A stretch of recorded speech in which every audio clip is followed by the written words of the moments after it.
I was supposed to film a get ready with me where I talk about my experiences in Japan, and I also put videos of like my first couple of months in Japan from September to mid-November. Looking back on those clips, I was yapping a lot, like 7 minutes, 13 minutes, talking about my journey from like London to the airport and then Thailand, and the time I almost had a heat stroke and almost died. And sure, that sounds interesting, but it was a lot of me just not getting to the point, so I'm gonna redo that. I'm gonna try to make this as organized as I can, because my biggest problem most of the time is not getting to the point. My thoughts are very much all over the place, so I really need to organize them and make them coherent so I can deliver this video to you in the most efficient way as possible, because I want you to get, like, from this video, I want you to be a little bit informed about what Japan is like, what my first impressions are like as someone who has lived in the UK now 9 years of their life, and my time as a student, like an international student. What Kyoto is like, what Japan is like, what my classes are like. Is Japan as nice as people say it is? I'm gonna be talking about that today, so let's get started. Okay, I had a list of things I was gonna say and talk about in this video, but the part about the airport and the Capsule hotel, that took probably half an hour of me just yapping to the camera. So we're gonna be quick. I'm gonna explain everything as fast as possible. I'm gonna do it. Okay. Let's go. Okay. Airport, Japan. It was my first time flying to another country. I was by myself. I was scared. My parents weren't gonna be with me. This was me, and like getting for immigration, it was gonna be really, really scary. You know, I was really scared about like me getting my residence card and how I'm gonna travel from, you know, like Osaka to Kyoto, like what is gonna happen. My first time in a capsule hotel. So I get on my flight. My flight is 13 hours. The first one is 13 hours from London to Thailand. That flight was hell. I could not sleep at all. It was hell. I'm like, it's okay, I'll sleep on my next flight. I get to Thailand. I get through the hellish security. Thailand to Osaka now. That flight, there was barely anyone. I had a whole aisle to myself in my last flight, which was a blessing. I still couldn't sleep. So in this one, I get sat with some random guy, even though the whole flight is empty. And one of the flight attendants comes to me and they're like, "Are you guys together?" We're like, "No." So she sets me somewhere else, and I'm like, "Nice." And again, I have a whole aisle to myself. I'm by the window seat. This is nice. Behind me, there's a couple with a baby. And I literally think to myself, I'm like, as long as that baby doesn't cry, I'm all good. That baby for the next 4 hours cries the entire flight. When I'm telling you that flight was hell, that flight was hell. So when I finally get from Thailand to Osaka and I am sleep deprived, I am hungry, I am dehydrated. The only thing I had was like this small tiny water bottle for my flight. So I arrived in Japan's international airport in Osaka. When I arrived in Osaka, the airport was literally pink. Like, it was gorgeous. Like, the airport was nice. When I get through customs, it was like no problem, because I had this code where if you tell the Japanese government beforehand what you're bringing from your home country, from wherever you are, if you tell them what you're bringing, it's fine, and then you just scan the thing and you go through. So that was like easy peasy. Immigration itself, all I had to do was just get my residence card, which you need. I'm gonna be, you know, I'm a student, I'm an international student, so I need my residence card because I'm gonna be staying there for a whole year, obviously. When I stepped out of the airport, out of the terminal, and I'm gonna go to a capsule hotel, I booked a capsule hotel for one night, obviously, because it's only for a couple hours, and my university had this really weird thing where you can't move in after like 3 p.m. because there's no one there to like see you to your flats. So that was really weird. So I arrived at like 4 or 5, and I obviously couldn't get to Kyoto in that time, so I had to book a capsule hotel. The capsule hotel was half an hour from the terminal, and in my head I'm like, that is okay, it's only half an hour. I've done this before. I've dragged my luggages to tons of bus stations because it was like half an hour is barely anything. But what I didn't know was that Japanese summers, I've been told, I know they're hot, I know it's bad, but it was so humid that the moment I stepped out of that freaking airport, I was hit by a gust of humidity. And I'm like, oh, this is hell. And I start sweating profusely.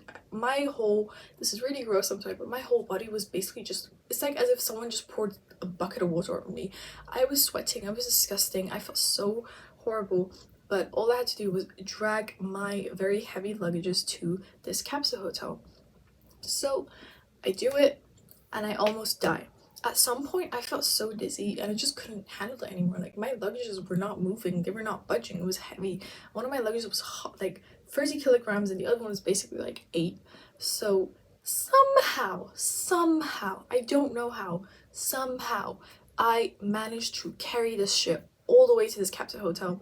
I check in, and this is the point where I have to speak Japanese. And keep in mind, I am jet lagged, I'm sleep deprived. Can I understand anything? No. So I check in, I say a couple of Japanese phrases, and I had done, I have studied Japanese beforehand, and like my course is literally Japanese. My university course is Japanese, is modern languages Japanese and film studies. That's what I'm studying. I know Japanese. I've been studying Japanese for a year. It's okay. But the thing is, again, I'm very tired, and when I'm tired, I just revert to my default languages. I'm like, sorry, no. So I get to the capsule hotel. It's really nice, like it's cute, but it's very small. And I didn't know that the doors didn't lock. So at some point, literally went to the reception. I'm like, why does this not lock? And they looked at me like I was stupid, and I was, because I hadn't read what the capsule hotel was gonna be like. I take a nice long hot shower, and that was the best shower of my entire life because I was so tired. But that shower was so refreshing that it felt like bliss. I used the Japanese toilets. That was really cool because I've seen these like Japanese toilets where they have a bidet and they have like music that will like cover, if you want privacy, they have like a privacy option. Like they had a bidet. It was really cool. They have a spray, an alcoholic spray that you can like wipe your toilet seats with. Japan is clean, guys. Like everything about, they are clean. Trust me, Japanese people are so clean, and it's so refreshing and nice because as someone who uses the public toilets in like the UK, for example, they are disgusting and I never use them. So this was kind of nice to see. So I go to sleep on the bed and I'm like, it's okay, I'm gonna just sleep, and then I'm gonna wake up tomorrow and I'm gonna go to Kyoto. I have to be in Kyoto at a specific time, so I was really worried I wasn't gonna wake up because I'm so tired, right? I'm gonna probably be sleeping for 12 hours straight. I could not sleep. I couldn't sleep at all for that whole time. I couldn't sleep whatsoever, and I was so upset. And then I started crying because I felt so homesick. Like, I'm in this country by myself. It really dawned on me how far away I am from my parents. Like, I am in Japan and they are literally on the other side of the world, and no one can help me if I'm in trouble and I'm just lost, I'm alone. I could not. I called my mom multiple times. She was like, just go to sleep, you're jet lagged, you're sleep deprived. Because this country is like it's so scary being by yourself. I wanted to go back. Like, I wanted comfort, I wanted something, but it was okay because I was just really tired. I changed out of my disgusting clothes. The next day I handed my keys, and then I messaged one of my friends who also was gonna sleep, who was in a different hotel, but we arrived in the same time. So I just told her, I'm like, hey, can we meet up before you're gonna travel to Kyoto? And she said, yeah, sure. So we meet up, and this is the point in time where I'm absolutely furious with Google Maps because I realized when I put my location like from the hotel to the terminal again, I realized that there is another way to get from my capsule hotel to the terminal, which was like this really long staircase. All I had to do was just go up the staircase and use this bridge, and it would have taken me like 5 minutes to get to my capsule hotel instead of that long ass half-an-hour walk. I could have almost died. I almost passed out. But this thing was here this whole time. I was furious. Like, I was like going on and on about it to my friend, and she could not give a shit. She was tired too. She was like, yeah, that's so interesting. Like Google Maps, when we go back to Terminal 2, we have to get this ticket to this like limousine bus, which will take us straight from Osaka to Kyoto Station, and from Kyoto Station we're supposed to go take the subway to my university. At this point I also didn't have yen, I didn't have any cash, so twice for that limousine bus and the subway I had to ask my friend for cash, and she gave it to me and obviously I paid her back. When we arrive in Kyoto, it is pouring out.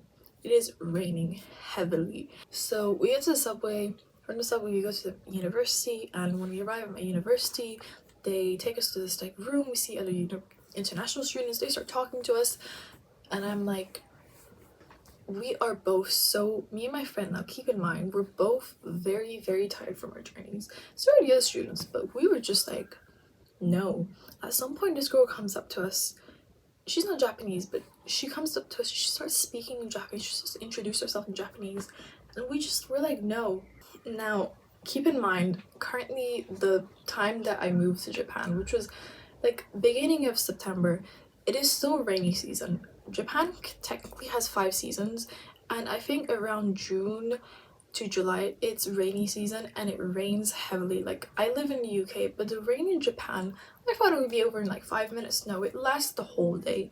So from the university to my accommodation, which was like a 15-minute walk, we were soaked. When we arrive, we have a caretaker in our dorm who sits in the reception desk, and she hands us a towel because we're literally soaked, and then she shows us individually to all our rooms, and the whole time she's speaking Japanese. There's other students as well in the dorm, and one of them was literally so lost the whole time. My friend had to literally explain it to her. So she shows us to our room, how everything works, like the aircon and stuff. Like, it's really hot, so we have to use aircon. We don't have that in the UK, so it's a good thing that they do. But one thing I don't like about Japanese houses is like they don't really have radiators. The UK is really cold, right? So we have a radiator, but in here they have a heater. Like, that aircon just has a heater, and that is bad because it's really cold right now. Like, currently it's February, guys. It is cold. It's cold as hell. Although I was like vibing in the summer, I am not vibing right now because it's cold. I didn't realize how cold Japan was, and maybe it's just my dorm, but it's cold here. Now that I have tried to go through, you know, what my experiences were from the airport to Kyoto, I'm going to be talking about Kyoto itself and what my first impressions were when I arrived here. Japan is considered a very aesthetic place. I know it's like a big thing here, like, oh, normal thing Japan, but I don't know, like, I really like Japan. Japan is like a really beautiful place. Genuinely, like, the landscapes here are absolutely gorgeous, and like experiencing Japan, like a Japanese summer, even though it was like September, it still felt like summer. It was quite hot. So experiencing like a Japanese summer, it was quite something. It's always sunny. It was very sunny, so I got tanned very quickly. The sun was unbearable. Something pretty interesting like about Japan during the summer, which you will not get in any other place, especially in the UK, is that a lot of Japanese people were holding an umbrella when it was really sunny. Like, they would always have a sun hat, something to cover themselves, to protect themselves from the sun. Like, sunscreen is such a big thing. Even with the men, like, they would always carry a sunscreen with them. Like, sunscreen is a huge thing here. They really care about staying protected from the sun. So because I like Japan and the landscape so much, the first couple of days were just me pointing my phone at every single thing and filming like the most basic things, because I hadn't ever seen it before. But now that I live here, I'm so used to it now. Like, when I would see any Japanese street, I would just take pictures. Like, oh my god, this is Pinterest core. This is the shit you would see on Pinterest. Like, even when I would go to a freaking like convenience store, like a kombini, I would take pictures of everything. They have like really cute stuff here. Like, I'm not gonna lie, the products here are so cute. Like, a packet of sweets. The other day I bought this packet of sweets and it had Snoopy on it. Like, Snoopy is a big thing here too. I know Snoopy obviously, but Snoopy, like any cute character, like the cute little guys like Hello Kitty, Sanrio, it's a big thing here. Like, you will find a lot of products for it in every single store basically, but in the UK you have to go to very specific places to buy like the merch and things like like for example, I went to buy this like Baggu moon bag kind of. When I went to buy this, there was at Kittyland in Kyoto, I bought this peanuts card. Like this is a thing where you can put your card in it, so I put my IC card, iCoca card, and it's so useful. You can just attach it to anything. Like this kind of thing is a big thing here, attaching things, accessories, and it's really cute. Even this, everyone has some sort of plushie attached to their bag. That's a big thing here, so that was like really cute. Also, when I arrived in Japan, like my first impressions of Japanese people were that they're very stylish. Like when I was walking through the streets of, like when I was in Kawaramachi and I was gonna go shopping, I loved their outfits. Japanese fashion is very minimalistic. Some people, not everyone's like, but a majority, it was very minimalistic and chic. Now that was like for the first couple of days. Now because my classes weren't gonna start around until like the 22nd of September, I had a lot of time. So for the next like couple of days, it was just me getting introduced to all my like new friends. In my university, my Japanese university, you can spot international students from a mile away, and it's really nice. Like at this point I feel like I know everyone. It felt really nice to talk to other people, so I made a lot of friends, and we decided to travel around Kyoto and Nara and Arashiyama, and I loved it so much, especially like going to other places as a group. It's really fun. So one of the first places I went to was, I think, Lake Biwa. It's a really nice lake, but I thought it was, honestly, you could have fooled me. To me it looked like a beach. To me it looked like a beach, in my opinion. So we go to this really nice lake, and then I meet a couple of other people who turn out to be my classmates for the next semester. That first week, if you do have a year abroad, I really recommend like hanging out with tons of people, because you will probably see them. Try to be social. I'm not social, but I felt so social in the first couple of days. Me and my friends also went to Arashiyama, which was really cute. And the thing is, because I planned, my whole thing was that I'm gonna just make a vlog and I'm gonna post them on this channel. But the thing is, I didn't film any intros and outros. I didn't really plan anything. All I did was just take my phone and film things, and some of them don't really make sense. There's no transition in between these clips, and it's not really gonna make a really great vlog. Arashiyama is also the place where the bamboo forest is, the famous bamboo forest. So when we went there, we didn't expect it to be quite so, the distance was really short, but we just went to a lot of temples. We went to this really beautiful temple. Like the scenery in Japan, guys, it's stunning. Like the trees, the water, the temples, it's like, another thing, if you have dietary requirements, which I do, I don't really like to eat pork per se. I live in a Muslim household. It's really hard to find halal food in Kyoto. There's like probably 4 places where you can buy halal food. So at some point I just, not really that I gave up, I just couldn't. Every single thing that I bought, and sometimes I don't know what it is, but in the food, in like the packets, like when I try to read the ingredients, they don't give you every single ingredient. Like I'm buying something, I'm like, oh, egg fried rice, I can eat egg fried rice, it's eggs. I turn around, I look at the ingredients, pork. Why is there pork in so many unnecessary products? I don't understand. So the first couple of months were really difficult because I didn't know what I was gonna eat. People talk about Japanese food all the time and about how amazing it is, but the Japanese food that I was used to in the UK, it's not the same in Japan. Like UK, British Japanese food and Japanese, authentic Japanese food, they are so different. So it was a lot of me just eating fish and chicken because that was the only thing I could eat. At some point I bought this thing from the vegetarian section, and then when they gave it, it was literally cheese and potatoes. So when they gave it to me, it had bacon bits in them. This was from the vegetarian section. Why do I have bacon bits in my food? So I couldn't eat that, so I just give it to my friend. I'm like, you guys finish it, I'm not hungry. So that's annoying. If you have dietary requirements, I do recommend checking beforehand, especially the city. If you're in Tokyo, I'm sure you can find many places where they sell kosher, like halal or vegan options, but in Japan, not many places have that. Hi, editor's note here. Originally, I was supposed to talk about the Japanese supermarkets and convenience stores. In the UK, we have shops like, you know, Sainsbury's and Tesco's and Asda, and in America, for example, you have Walmart and you have Target.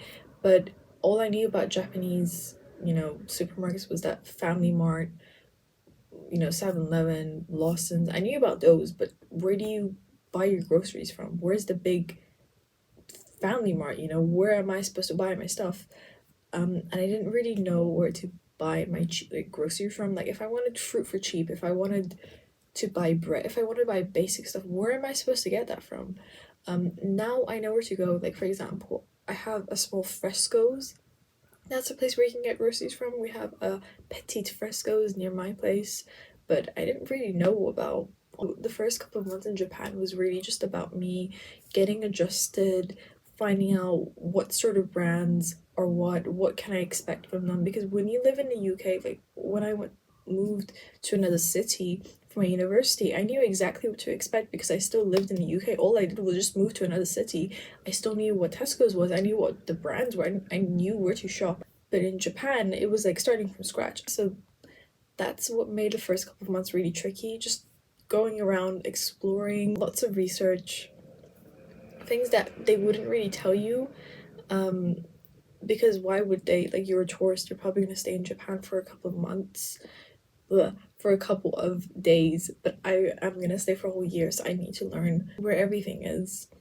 But that's what I was gonna say in my video. So anyways, I think this is everything. I do want to talk about other stuff, but I'm going to be talking about them in my next couple of videos. If you really like this, it would be amazing if you just give me a thumbs up. If you're interested in seeing something else, if you want me to make a video about something specific, like I can do that. Because my next video is probably going to be on my experience of being in Japan in like the autumn, the fall period, and also another video about, you know, my time in Japan during the winter, because currently it is winter, it's really cold. But yeah, because I kind of procrastinated and I left everything, I just have tons of clips of me filming stuff but not really doing anything with them, so I might just make this in the same format. I have a couple of like videos from my time like at Universal Studios. I have fun stuff planned, so if you are interested, please subscribe to my channel. I will definitely I'm gonna make a lot of content. I'm also gonna be making like a get ready with me. I'm gonna redo it. I filmed this, but then it wasn't really that good, but I'm gonna film like a get ready with me, including all the Japanese and K-beauty products that I've bought, because there's so many. I'm gonna be probably making a bunch of skincare videos too, because I'm just that obsessed, and I'm making use of my time by buying a bunch of stuff and then bringing it with me so I don't have to buy stuff on YesStyle. But yeah, I think this is it. Thank you so much for watching. I will see you in the next video.